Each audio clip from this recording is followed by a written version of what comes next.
आपका स्वागत है आपके अपने YouTube चैनल महाअध्ययन में। वीडियो को लाइक करें और अगर अभी तक चैनल को सब्सक्राइब नहीं किया है तो जल्दी से कर दें। आज हम करने जा रहे हैं हमारी 8th क्लास की वर्कशीट और ये हमारी वर्कशीट है सोशल साइंस की, सोशल एंड पॉलिटिकल लाइफ से वर्कशीट नंबर 8 और आज की डेट है 19 अक्टूबर। तो चलो शुरू करते हैं।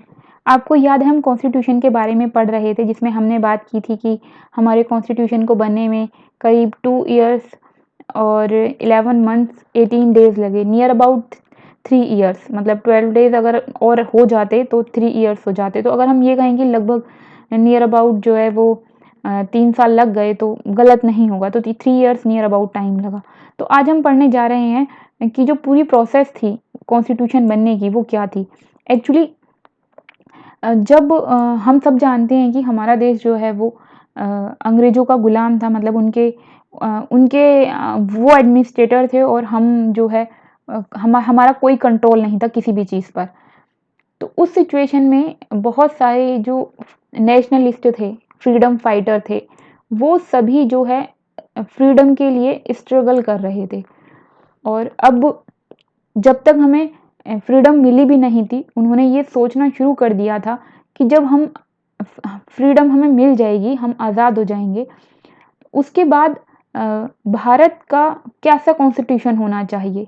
कॉन्स्टिट्यूशन क्या है ये हम पिछली बार पढ़ ही चुके हैं, मतलब भारत के लिए क्या नियम होने चाहिए, किस नियमों पर जो है भारत काम करेगा, किस तरह से यहाँ के लोग खुशहाल रह सकेंगे।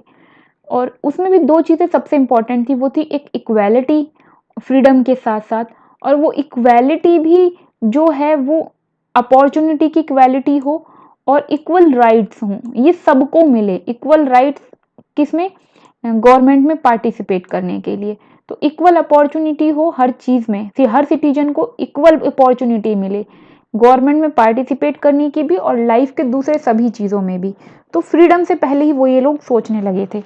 तब तक हमारा देश आज़ाद भी नहीं हुआ था, उससे पहले ही एक कमेटी बनाई गई और उस कमेटी में करीब 300 लोग थे, यानी 300 पीपल्स उस कमेटी में थे। और ये कमेटी 1946 में बना दी गई थी और इस कमेटी को ही हम कहते हैं कॉन्स्टिट्यूशन असेंबली।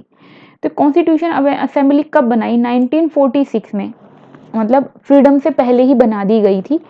और फिर इसने कर दिया काम शुरू कॉन्स्टिट्यूशन बनाने का, और इन्हें बनाने में कॉन्स्टिट्यूशन 3 साल लग गए। और इस जो कमेटी थी ये हमारी कॉन्स्टिट्यूशन असेंबली या कमेटी, इसके हेड थे डॉक्टर भीमराव अंबेडकर। आपको याद रखना है ये डॉक्टर भीमराव अंबेडकर वही हैं जिन्हें हम कॉन्स्टिट्यूशन का फादर भी कहते हैं। तो कॉन्स्टिट्यूशन के फादर ही जो है इस असेंबली के हेड भी थे। अब एक और बात जो यहाँ पर जो इम्पोर्टेंट है वो ये कि इस कॉन्स्टिट्यूशन को बनाना सबके लिए एक बहुत डिफिकल्ट टास्क था, क्योंकि भारत एक लार्ज कंट्री तो है ही, साथ में यहाँ पर डाइवर्सिटी बहुत ज़्यादा है। इतनी सारी डाइवर्सिटी और सबको ध्यान में रखना था। यहाँ पे इतनी सारी कास्ट हैं, इतने सारे रिलीजन्स हैं, इतने सारी कल्चर्स हैं, इतनी सारी लैंग्वेजेस हैं, उन सबको ध्यान में रखकर एक ऐसा कॉन्स्टिट्यूशन तैयार करना था जिससे कि किसी के भी किसी भी तरह से किसी के साथ भी बायस ना हो सके। और ये एक बहुत ही डिफिकल्ट टास्क था। अगर हम ये कहें कि अपने आप में एक बहुत बड़ी चुनौती थी, चैलेंज था, तो ये बिल्कुल भी गलत नहीं होगा। और ये कॉन्स्टिट्यूशन जो असेंबली है इसने इस चैलेंज को एक्सेप्ट किया और एट द एंड बहुत सारी मेहनत करने के बाद इन्होंने ये कर दिखाया। अलग अलग लैंग्वेज के, अलग अलग रिलीजन्स के, अलग अलग कल्चर्स के लोगों को ध्यान में रखते हुए इन्होंने कॉन्स्टिट्यूशन को लिखा। और कॉन्स्टिट्यूशन को लिखने के बाद उसे बाद में कंसीडर भी किया गया। और इसके साथ ही ड्राफ्ट कमेटी ने ये कॉन्स्टिट्यूशन सौंप दिया और एट द एंड ये बनकर हो गया तैयार, जिसमें सब चीज़ों का ध्यान रखा गया था जिससे कि भारत की यूनिटी भी हर्ट ना हो और डाइवर्सिटी भी बनी रहे और सबको इक्वल अपॉर्चुनिटी भी मिल सके। तो इस तरीके से भारत का जो कॉन्स्टिट्यूशन था वो बना। तो अब हमने जो चीज़ें पढ़ी वो ये पढ़ी, कॉन्स्टिट्यूशन आज़ादी से पहले ही बनने की शुरुआत हो गई थी उसे बनने में। नियर अबाउट 300 पीपल्स जो है वो शामिल थे और 3 इयर्स का टाइम लेकर पूरा हो सका ये। और इसमें जो मेन थिंग थी वो ये थी कि भारत की, इंडिया की डाइवर्सिटी को ध्यान में रखते हुए ऐसा कॉन्स्टिट्यूशन बनाना है जिससे किसी के भी प्रॉफिट को हर्ट ना हो और हर एक को इक्वल अपॉर्चुनिटी मिल सके, और एट द एंड ये हो पाया। अब हम देखते हैं कि हमारे कॉन्स्टिट्यूशन का मेन फीचर क्या है। तो हमारे कॉन्स्टिट्यूशन का मेन फीचर है फेडरलिज्म।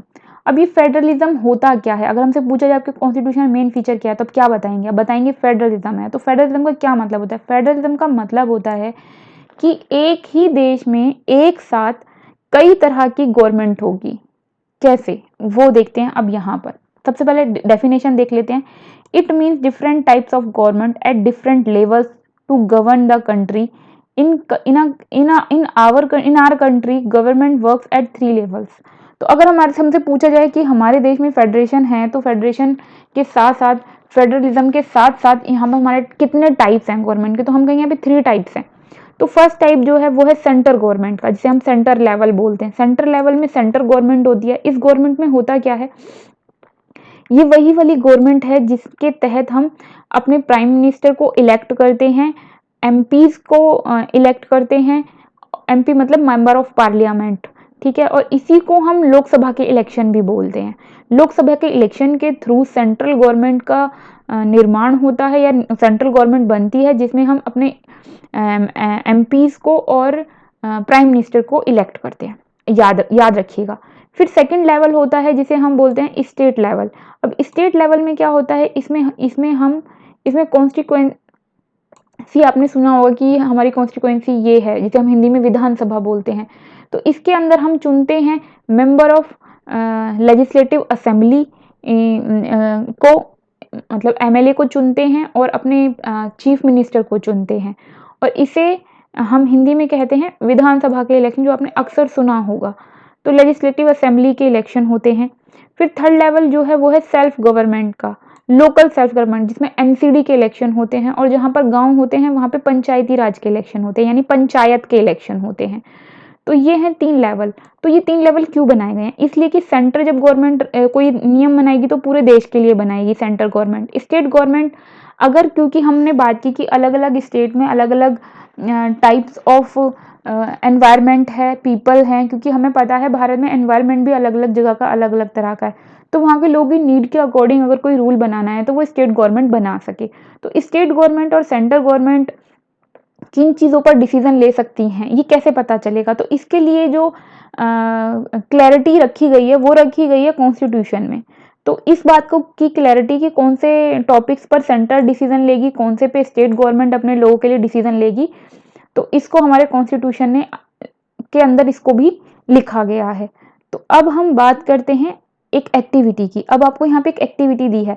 वैसे अब क्योंकि ये अपने एरिया से रिलेटेड है, अदरवाइज मैं इसे इसका आंसर कर देती, पर अभी आपको खुद करना पड़ेगा। एक बैंक का नाम जो आपके घर के पास है, अब एक स्कूल का नाम जो आपके घर के पास है, एक डिस्पेंसरी जो आपके घर के पास है, एक हॉस्पिटल जो आपके घर के पास है, और आपके घर के पास का पुलिस स्टेशन, इन सब के नाम लिखने हैं।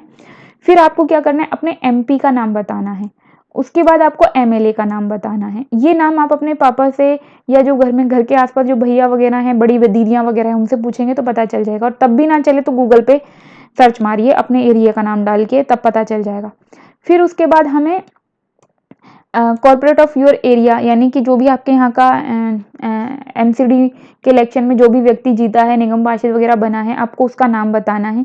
और फिर हमें ये बताना है कि इनमें से कौन सा सेंट्रल गवर्नमेंट के अंडर आता है और कौन सा स्टेट गवर्नमेंट के अंडर आता है। तो एमपी आएगा हमारा सेंट्रल गवर्नमेंट के अंतर्गत, और एमएलए आएगा हमारा स्टेट गवर्नमेंट के अंडर, ठीक है। और ये आप लिख लेना। और कोई कंफ्यूजन हो तो कमेंट बॉक्स में लिखकर पूछ लेना, और वहां पर मैं तुम्हें बता दूंगी। तो चलो अब बढ़ते हैं आगे। अब हम देखते हैं हमने आज क्या सीखा। तो सबसे पहले इन्होंने हमसे पूछा है कि जब कॉन्स्टिट्यूशन बनाया जा रहा था, तो फ्रेम किया जा रहा था कॉन्स्टिट्यूशन, तो उस वक्त कौन कौन से चैलेंज थे जो असेंबली को फेस करने पड़े। तो वो चैलेंजेस मैं आपको बता ही चुकी हूँ। वो थे रिलीजन, वो डाइवर्सिटी और वास्टनेस जो है भारत की, वो सबसे बड़ा चैलेंज था। सबसे बड़ा चैलेंज है, इसको फेस करना पड़ा। रिलीजन है, लैंग्वेज है, कल्चर है, सब अलग अलग है, और उसमें चैलेंज ये था कि सबको इक्वल अपॉर्चुनिटी देनी है। फिर सेकंड क्वेश्चन हमसे पूछा है कि आप फेडरलिज्म से आपने क्या समझा। तो हमने समझा कि फेडरलिज्म का मतलब है एक ही कंट्री में एक टाइम पर दो से ज़्यादा टाइप की गवर्नमेंट हो। तो हम बात करें भारत में 3 टाइप्स की गवर्नमेंट है। तो फेडरलिज्म क्या है? Different types of government at different levels to govern the country. मतलब एक ही टाइम में अलग अलग तरीके से शासन करेंगी अलग अलग सरकारें एक ही टाइम में। तो how many levels of governance are there in our country. तो 3 लेवल्स हैं, ये हमने अभी भी बात की है, सेंट्रल गवर्नमेंट, स्टेट गवर्नमेंट और सेल्फ गवर्नमेंट।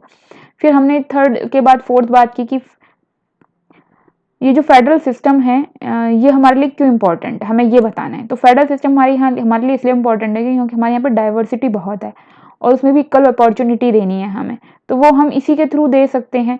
अब अगर लोगों को अलग तरह का कुछ रूल चाहिए और वो दूसरे स्टेट के लोगों को नहीं चाहिए तो क्या होगा? तो दिक्कत होगी। तो ऐसी सिचुएशन पैदा ना हो, ऐसी सिचुएशन से बचने के लिए स्टेट को कुछ पावर्स दी गई हैं। तो स्टेट अपने लोगों के लिए अपने अकॉर्डिंग रूल बनाते हैं ताकि वो लोग आराम से रह सके। तो ये फेडरल सिस्टम जो है इसलिए हमारे यहाँ पर ज़रूरी है। तो ये है फोर्थ का आंसर जो मैंने यहाँ तुम्हारे लिए लिख दिया है। तो और इसकी क्लैरिटी जो है वो हमारे कॉन्स्टिट्यूशन में है, जो मैंने अभी भी आपको बताया था वो मैंने यहाँ लिख भी दिया है, आपको याद रखना है।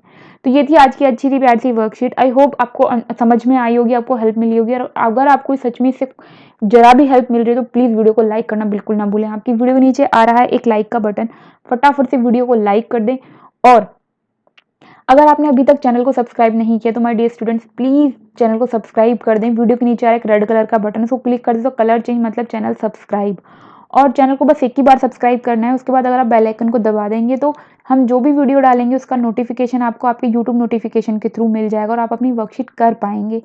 आगे बढ़ने से पहले ज्ञान बांटने से बढ़ता है, इसलिए वीडियो को अपने क्लास के फ्रेंड्स और दूसरे सेक्शंस के फ्रेंड्स के साथ शेयर करना बिल्कुल ना भूलें। उन्हें भी कहें कि वो चैनल को सब्सक्राइब कर लें ताकि उनको भी हेल्प मिलती रहे।